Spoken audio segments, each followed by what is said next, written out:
2017년 3회 전력공학으로 가봅니다. 자, 21번 전력계통의 과도 안정도 향상 대책과 관련 없는 것 그랬는데요. 자, 과도 안정도 뭡니까? 일단 사고 시 또 문제가 생겼을 때의 우리가 전력 공급을 얼마만큼 안정적으로 다시 할 수 있느냐라고 하는 부분들이죠. 그때 아무튼 안정도를 향상시키는 대책들을 한번 살펴보면 소국 여자 방식 계통을 연계해준다 그 얘기죠. 그리고 중간 조상 방식을 써서 무효 전력을 제어해주고요. 또 문제가 생겼을 때 고장 전류를 줄이거나 신속하게 차단을 하자는 거죠. 그래서 적당하게 중성점 접지를 통해서 지락 전류도 감소시키고요. 또 고속도 차단, 고속도 재폐로 방식 이런 것들을 써야 된다 그 얘기죠. 고장 시에 발전기 입출력의 불평형을 감소시키기 위해서 조속기 성능도 개선하고요. 제동 저항기 이런 것도 쓰자는 얘기죠. 그리고 계통을 연계한다는 거의 의미가 뭐냐 이렇게 서로를 얽혀 설켜 이렇게 만들어낸 방식이죠. 그렇게 되면 설비 용량이 절감이 되고요. 계통 임피던스도 감소가 돼서 신뢰도가 증가한다 그 얘기죠. 뭐 이런 것들 쭉 굉장히 많은데 전체적으로 이제 관련이 없는 것을 보면 빠른 고장 제거, 소국 여자 시스템 맞죠? 임피던스를 줄여야 된다고 그랬죠. 여기 계통 임피던스를 감소시켜야 되는데 큰 임피던스 변압기를 쓴다는 것은 계통 안정도하고는 관련 없죠. 병렬 송전솔로 추가 건설 이것은 계통을 연기한다는 말과 사실은 같은 말이죠. 그래서 3번이 답이 됩니다. 22번 다음 중 페란티 현상 방지 대책으로 적합하지 않은 것 그랬네요. 일단 페란티 현상은 무부하 또는 경부하 시에 이 정전 용량 C 때문에 발생하는 현상이죠. 받는 쪽의 전압이 오히려 더 상승해 버리는 그런 현상을 페란티 현상이라고 하고 C 때문에 발생했기 때문에 이것을 방지하기 위해서 쓰는 리액터를 우리가 불로 리액터 이렇게 얘기한다고 그랬죠. 그래서 외울 때 불로가 생기면 패야 된다. 이렇게 외우자고 그랬죠. 불로 리액터를 써야 됩니다. 그래서 이런 뭐 지상 전류를 얘는 이제 진상 전류가 발생할 테니까 지상 전류를 공급하고 그렇죠? 그다음에 이 블로 리액터는 단계적으로 조정할 수 있다는 거죠. 이제 블로 리액터의 특징인데 아무튼 이 페란티 현상은 정전 용량 C에 의해서 수전단 전압이 오히려 상승하는 것을 얘기하고요. 이 블로 리액터 이런 것들을 써서 방지하자 그 얘기죠. 자, 그래서 선로의 전류를 지상이 되도록 하자. 그쵸? C 때문에 만들어지는 진상 전류가 흐르기 때문에 지상이 되도록 하는 거 맞고요. 수전단에 블로 리액터 설치 맞고요. 동기조상기를 부족 여자로 운전한다. 요거 있었죠. 우리가 V 곡선에서 여기 코사인 세타가 1일 때의 기점으로 여기가 과여자, 여기 부족 여자 하면 과여자일 때는 C로 동작하고요. 부족 여자일 때는 L로 동작했었죠. 그러니까 L로 동작시키는 거 맞다는 얘기죠. 부족 여자. 부하를 차단해서 무부하가 되도록 한다. 이거는 오히려 방금 페란티 현상이 만들어지는 원인이었죠. 무부하시. 그러니까 이걸 방지하는 대책이라고 할 수 없죠. 4번이 답이네요. 23번 보호 개전기 구비 조건으로 틀린 것은 그랬는데 이거 뭐 자체만 봐도 이건 쉽게 알 수 있을 것 같네요. 고장 상태를 신속하게 선택하고요. 조정 범위가 넓고 쉽고 얼마나 좋습니까? 보호 동작이 정확하고 감도도 예민할 것, 그쵸? 접점의 소모가 크고 열적 기계적 강도가 클 것, 소모가 크고 열적 기계적 강도 크고 이것은 틀린 거죠.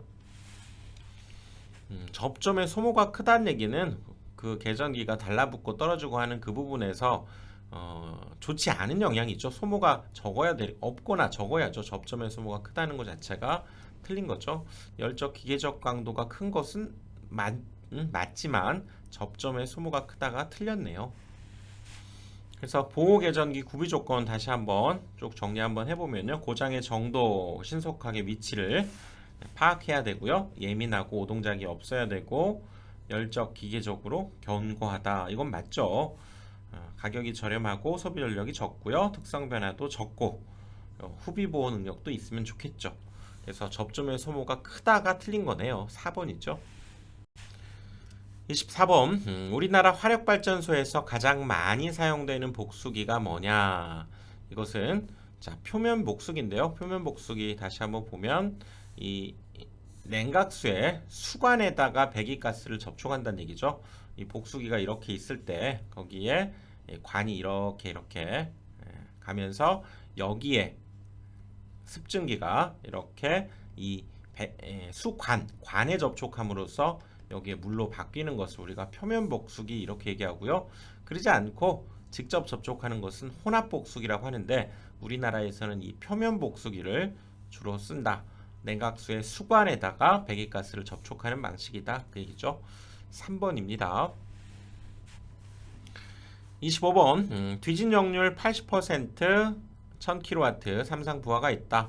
콘덴서를 설치해서 95%로 개선하려면 콘덴서 용량은 얼마로 해야 되는가? 이거 굉장히 자주 거의 매번 나오다시피 할 정도로 중요한 문제죠. 반드시 공식 외워야죠. 우리 원래 있었던 이 역률 각 세타 1을 새로운 각 세타 2로 이렇게 역률을 개선시키고자 할 때 그때 여기 무효 전력을 여기에서 이만큼 줄여야 되는 거죠. 그 줄이는 용량, 즉 이 용량을 우리가 콘덴서 용량이다 그렇게 얘기하고 이 공식을 통해서 여러분들 계속 문제를 풀어왔죠. 자, 외워야 됩니다. 그래서 유효 전력에다가 개선되기 전의 각 탄젠트 세타 1, 개선된 후의 각을 세타 2라고 하면 탄젠트 세타 2를 이렇게 빼주는 거죠. 요걸 이용해서 문제를 풀어야죠. 그래서 그때 용량을 Q라고 한다면 P 탄젠트 세타 1 마이너스 탄젠트 세타 2 이렇게 되죠. 그래서 처음 코사인 세타 1을 0.8이라고 하고요. 역률 95% 이것은 코사인 세타 2 이 역률이 0.95다 이 얘기와 같죠.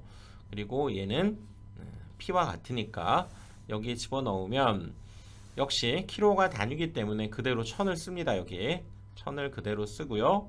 그 다음에 탄젠트 세타 1은 여기가 0.8이 코사인이니까 코사인분의 사인이죠.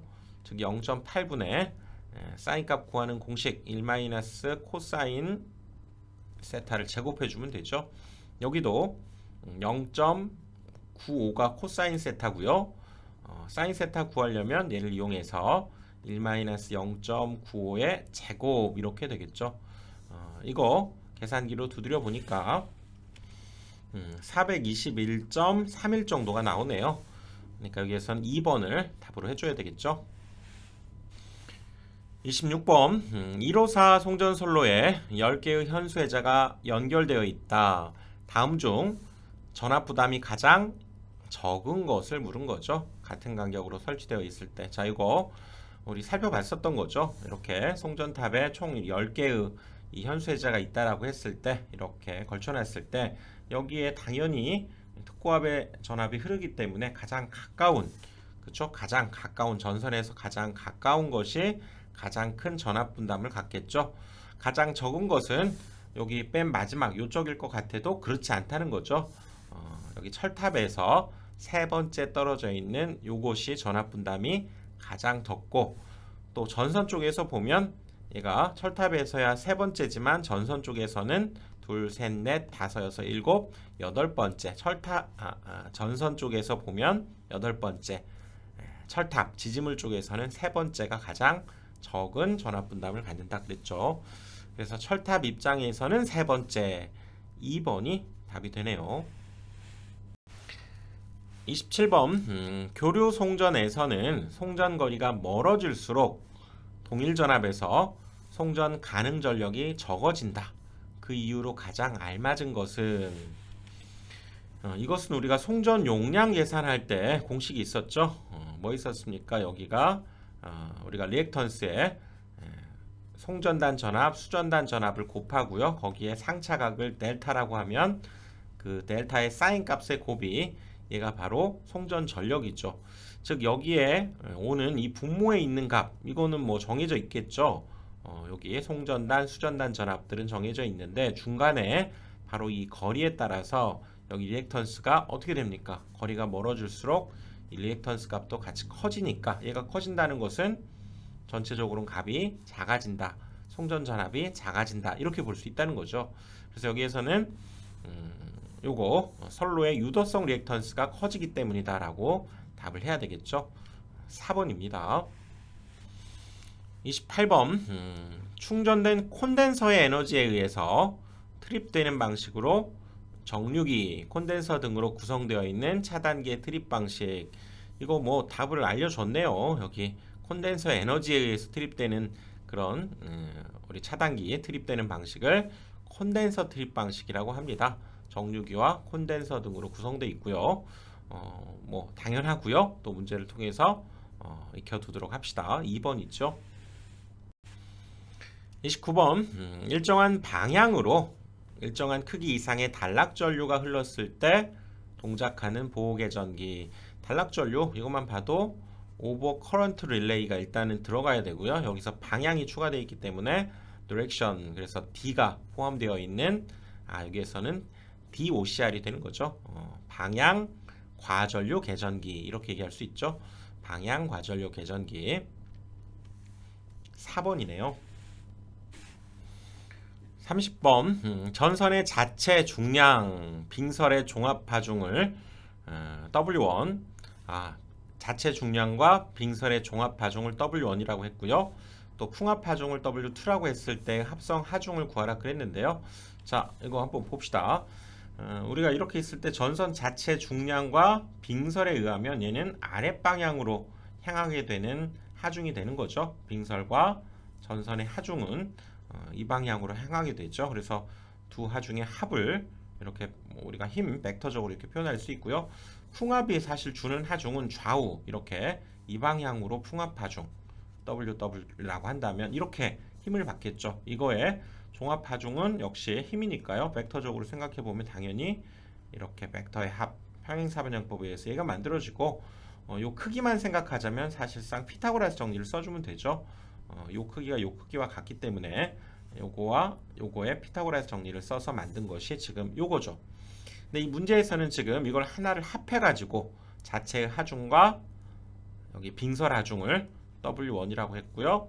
풍합 하중을 W2라고 했기 때문에 그냥 루트 여기에 루트 W1의 제곱 W2의 제곱 여기에서는 4번이 답이 되는 거죠. 31번 보호개전기 동작 속도에 관한 사항으로 한시 특성 중에서 반한시성을 바르게 설명한 거. 반한시성이 뭐였습니까? 우리가 이렇게 동작 전류의 크기가 클수록 그때의 동작 시간이 이렇게 반비례처럼 전류가 크면 동작 시간이 빠르고요. 전류가 작으면 동작 시간이 컸던 이런 형태를 반한시성이라고 했죠. 그러니까 입력이 커질수록 오히려 짧은 시간에 동작하는 것. 2번이 답이 되는 거죠. 2번. 32번 다음 중 배전선로의 부하율이 F라고 할 때 손실계수 H와의 관계로 옳은 것은 이건 전형적인 딱 암기 문제죠. 우리 부하율 그 다음에 손실계수 이런 것들은 비율이어서 0에서 1 사이 값들을 갖는 그런 값이죠. 그렇기 때문에 제곱을 하면 오히려 부하율이 F라고 하면 그 부하율의 제곱은 얘보다는 작습니다. 그래서 왼쪽 더 작다에 써야 되고요. 손실계수는 그 사이에 들어있다. 이렇게 표현해준 4번이 답입니다. 이거는 딱 이 공식을 묻는 문제이기 때문에 이 공식을 암기해주는 문제죠. 4번입니다. 33번 송전선에 낙뢰가 가해져서 애자에 썸낙이 생기면 앙크가 생겨서 애자가 손상이 되는데 이것을 방지하기 위해서 사용하는 것들 뭐였습니까? 2번 아킹혼이죠. 우리가 알고 있던 아킹홍, 아킹링 이런 것들을 우리가 뭐 소호각, 초호각 또는 소호한, 초호환 뭐 이런 말들로 불리는데 이런 것들이 다 썸낙시의 애자련을 보호하는 그런 역할을 하는 것들이라 그랬죠. 이것들이 바로 이렇게 생긴 것들이죠. 이것이 아킹혼, 소호각 또는 초호각 이런 것들이라고 불린다고 그랬죠. 그래서 아킹혼 2번이 답입니다. 34번 154 3상 1회선 송전선로에서 한 회선의 리액턴스가 15Ω이다. 이거죠. 또 전류가 200A일 때 그때 그 퍼센트 리액턴스를 구하라 그랬네요. 일단 퍼센트 리액턴스, 퍼센트 임피던스, 원래 퍼센트 임피던스 이 의미는 뭡니까? 원래의 전압에 비해서 임피던스에서의 전압 강하 그러려면 곱해야 되겠죠. 그거에 백분율 이렇게 표현되는 거죠. 여기에서 주어진 154는 얘는 선간 전압이고요. 우리는 한 선의 리액턴스 이걸 이용하기 때문에 상전압을 이용해야 되죠. 상전압을 이용해서 구해보면 얘는 즉 154 킬로볼트죠. 154 킬로볼트 요것을 10의 세제곱을 루트 3으로 나눠야 상전압이 되죠. 그리고 전류 200A에다가 여기에서 이제 뭐 리액턴스 그대로 15옴 집어넣으면 됩니다. 곱하기 100을 해서 계산을 해보니까 2.249 이 정도가 나오네요. 답이 2번이 됩니다. 35번 우리나라에서 가장 많이 사용하고 있는 배전이죠. 송전이 아니라 배전. 우리 집으로 들어오는 거 뭐였습니까? 배전 3상 4선식이죠. 여기 중성점을 이용한 세계유선에다가 중성선까지 포함되어 있는 3상 4선식의 배선 방식을 쓰게 되고요. 이 송전 계통에서는 3상 3선식을 쓰고 있죠. 그래서 여기에서는 배전 3상 4선식이 맞습니다. 36번 조상 설비가 아닌 것을 물었네요. 조상 이건 상을 무효 전력을 조정하는 설비죠. 단권 변압기가 아니죠. 블로 리액터, 전력용 콘덴서, 종기 조상기 이런 것들이 다 조상 설비죠. 송전 계통에서 일정한 전압으로 운전하기 위해서 무효 전력을 우리가 조절하고 공급하는 장치 역류를 개선하는 거죠. 그래서 전력용 콘덴서, 블로 리액터, 동기 조상기 이것은 일종의 무부하로 운전하는 동기 전동기죠. 또 SVC 정지형 무효 전력 보상 이런 것들이 있습니다. 여러분들 그래서 여기에서는 당연히 단권 변압기가 조상 설비는 아니죠. 37번 단거리 송전선의 4단자 정수 중에서 ABCD 그 값이 0인 정수 그랬는데요. ABCD 이렇게 표현하면 일단 기본적으로 얘는 전압비, 얘는 전류비 이렇게 되니까 얘는 0이 아니죠. 그 중에서 얘는 임피던스, 얘는 어드미턴스 역할을 하는데 우리 4단자에서는 주로 여기 임피던스만 우리가 챙겨본다 그랬었죠. 그래서 단거리 송전선 선로 정수에서는 여기 어드미턴스를 워낙에 작고 없어서 고려하지 않는다는 얘기죠. 그래서 이 어드미턴스 차원에 해당되는 이 C 값이 바로 0이 되는 겁니다. 답은 3번이죠. 38번 전원축과 송전선로의 합성 퍼센트 임피던스가 100MVA 기준 용량으로 1%의 지점에 변전 설비를 시설하고자 한다. 이 변전소에 전격 용량 6MVA 변압기를 설치할 때 이 변압기 2차 측의 단락 용량은 얼마가 되는가? 변압기의 지금 퍼센트 임피던스가 이렇게 주어졌네요. 이것을 자 그림으로 한번 그려보면 지금 전원축과 송전선로의 합성 퍼센트 임피던스 그래서 송전선까지 다 고려한 이걸 발전기라고 우리가 생각해 볼 수 있겠네요. 전원측 그래서 여기는 지금 10MVA를 지금 기준으로 했고요. 거기에서 얘 퍼센트 임피던스가 1%다 그 얘기죠. 이 선로까지 포함해서 그런데 여기에다가 이제 여기까지 고려한 점에다가 변전소를 이렇게 설치하겠다 그 얘기죠. 요것은 전격 용량이 6MVA고요. 문제 의미를 지금 살펴보고 있는 겁니다. 그리고 이 변압기의 역시 퍼센트 임피던스가 6.9%라고 했을 때 그때 변압기 2차 측 이쪽이죠. 1차 측, 2차 측 여기에서의 단락 용량 이걸 구하라 그 얘기죠. 일단 여기에서 우리가 단락 용량 이것을 자 공식부터 생각을 해보면요. 단락 용량은 퍼센트 임피던스 분의 100하고 전격 용량 또는 기준 용량 이렇게 얘기할 수 있죠. 이 부분이 이제 여기에서는 기준 용량, 전격 용량, 기준 용량이라고 할 수 있죠. 단락 용량.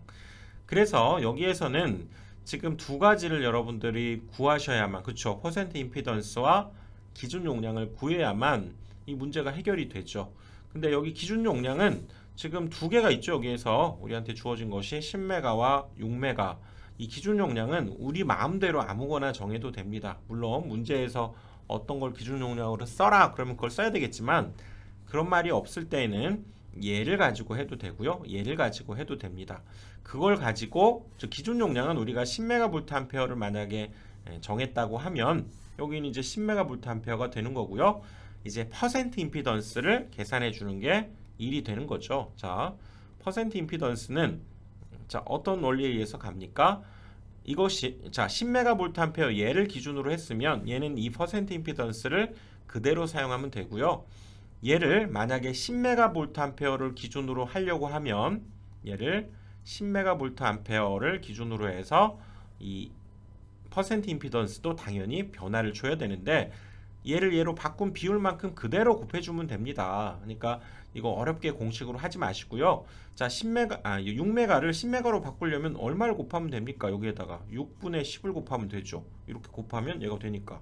그러면 마찬가지로 여기도 6분의 10을 곱해주면 얘를 기준으로 했을 때의 이 변압기의 퍼센트 임피던스가 그대로 나옵니다. 자, 6.9에다가 6분의 10을 곱해서 계산기로 두드려 보니까 11.5%가 됩니다. 그래서 일단 이 발전기, 변압기의 용량을 모두 우리가 정한 기준 용량 10메가볼트암페어로 정했고요. 얘는 그대로 1%, 얘는 11.5%니까 이 둘이 이렇게 연결되어 있다는 것은 이제 직렬로 볼 수 있죠. 그래서 이 둘의 직렬 둘이 더해주면 되니까 전체 퍼센트 임피던스는 11.5에다가 1을 더한 12.5%가 되는 거고요. 여기는 100이 되고 기준 용량은 우리가 정했던 10메가를 그대로 대입해 주면 되죠. 여기도 단위가 메가 단위가 맞으니까 그대로 10을 사용해서 요거 역시 계산기로 두드려 보니까 80이 나오네요. 그러니까 80메가 볼트 암페어 요것을 답이라고 해주면 되죠. 그래서 요건 여러분들 2차 때에도 2차 실기에서도 잘 나오는 문제고 기본이 되는 문제입니다. 요거 풀이 방법 어렵지 않기 때문에 어차피 공부해야 되니까 잘 기억을 하셔서 이렇게 단락 용량 구하는 공식 기억해서 풀어 갑시다.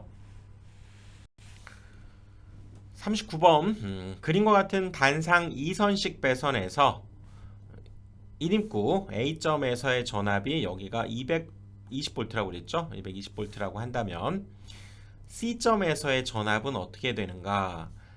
단 저항값은 한 선의 값이고요. 여기에 있는 지금 저항은 한 선의 값이고 AB가는 0.05, BC가는 0.1이라고 했네요. 자, 이 문제도 하나의 유형으로 잘 풀어보면 어렵지 않습니다. 지금 여기 단상 2선식으로 두 가닥이 원래 가는데 이거는 지금 단선도로 이렇게 그려놓은 거고요. 한 선의 저항이 요거라면 당연히 여기는 두 선의 저항을 고려해 줘야 됩니다.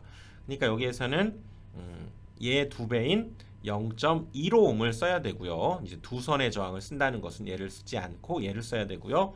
여기도 마찬가지. 이 사이의 저항은 0.25ohm이다. 이렇게 써야 된다는 거죠. 그러면 여기에서의 전압이 220V였는데 우리가 구할 값은 지금 여기에서의 전압이기 때문에 우선 여기에서의 전압 강하를 구한다는 것은 여기에서의 저항에다가 여기에서 흐르는 전류 얼마일까요?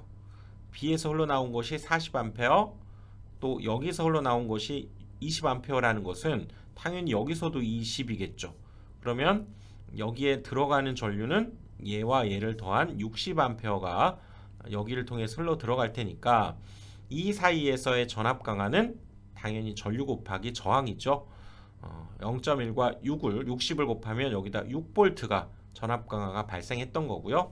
이번에는 B와 C 사이에서의 전압 강하를 생각해 보면 여기에 저항은 이미 계산돼 있고요. 여기 20A니까 여기 당연히 여기도 20A죠.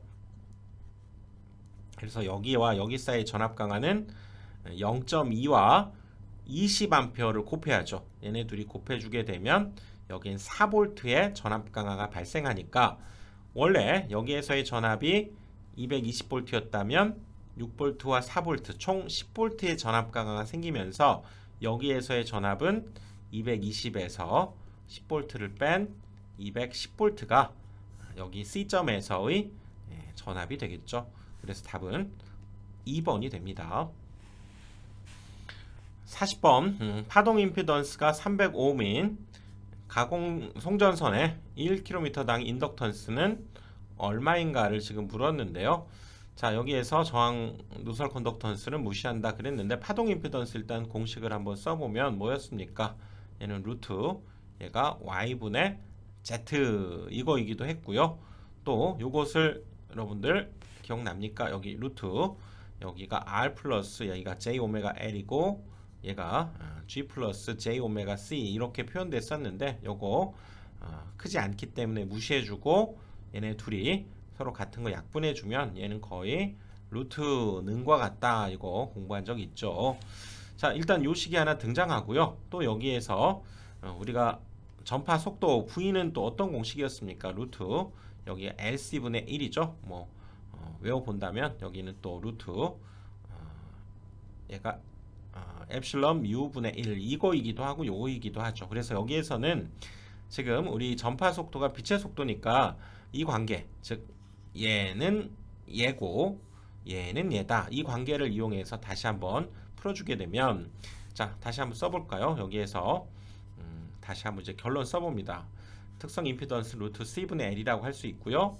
그 다음에 V는 얘는 루트 LC분의 1 이렇게 되니까 여기에서 우리가 L을 구하기 위해서 요거와 왜냐면 C가 여기 동시에 있기 때문에요. 좌변은 좌변끼리 나눠버리고 얘를 얘로 나누고요. 우변은 우변끼리 나눠주게 되면 나눈다는 건 뭡니까? 역수를 곱해주게 되는 거죠. 그러면 루트 LC가 되면서 이렇게 약분돼 버리면서 결국 남는 것이 루트 L만 남게 되네요. 루트 L 그러니까 L이 되고요. 결국 이때의 인덕턴스 값은 빛의 속도를 그렇죠? 요거 파동 임피던스 요 둘의 값으로 계산해 주면 되니까 빛의 속도 얼마입니까? 3 곱하기 10의 8제곱 미터파세크가 되는 거죠. 그리고 여기에서는 지금 파동 임피던스 305ohm이다 이렇게 얘기하기 때문에 이걸 계산기로 두드려 보면 이것이 1 곱하기 10의 마이너스 6제곱 이렇게 되네요. 단위는 당연히 요거 모두 미터, 뭐 오hm 이런 걸 썼기 때문에 요거 단위는 이제 헨리 퍼 미터가 되는 거죠. 근데 여기에서 단위를 지금 미리 헨리 퍼 킬로미터로 하라고 했기 때문에 자, 단위 환산만 잘 해봅시다. 요 단위 환산을 잘 보시면 어차피 여기 1이니까 답은 여기 2번이 올 수밖에 없는데요. 단위 환산을 한번 해보면 여기 미리 헨리는 뭐라고 할 수 있습니까? 10의 마이너스 세제곱 헨리가 되는 거고요. 또 여기 킬로미터는 뭡니까? 10의 세제곱 얘가 미터가 되는 거죠. 그래서 이 단위는 뭐와 같냐면 이렇게 써놓고 보면 얘가 위로 이렇게 올라가면 10의 마이너스 6제곱에 얘가 헨리 퍼 미터 이렇게 얘기할 수 있죠. 그러니까 여기 주어진 요거 헨리 퍼 미터다 이렇게 얘기하면 지금 여기가 1이 되는 거니까 여기까지 해당되는 것이 지금 마이너스 6제곱 헨리 퍼 미터가 지금 얘를 의미하니까 얘는 1만 남게 되는 거죠. 그래서 답은 얘가 답이 됩니다. 자, 이렇게 해서 조금 어려운 문제죠. 여러분 문제. 그래도 한번 여러분들 쭉 전체적으로 배웠던 것들을 응용해서 계산한 것들이니까요. 한번 해볼 만은 한 것 같습니다.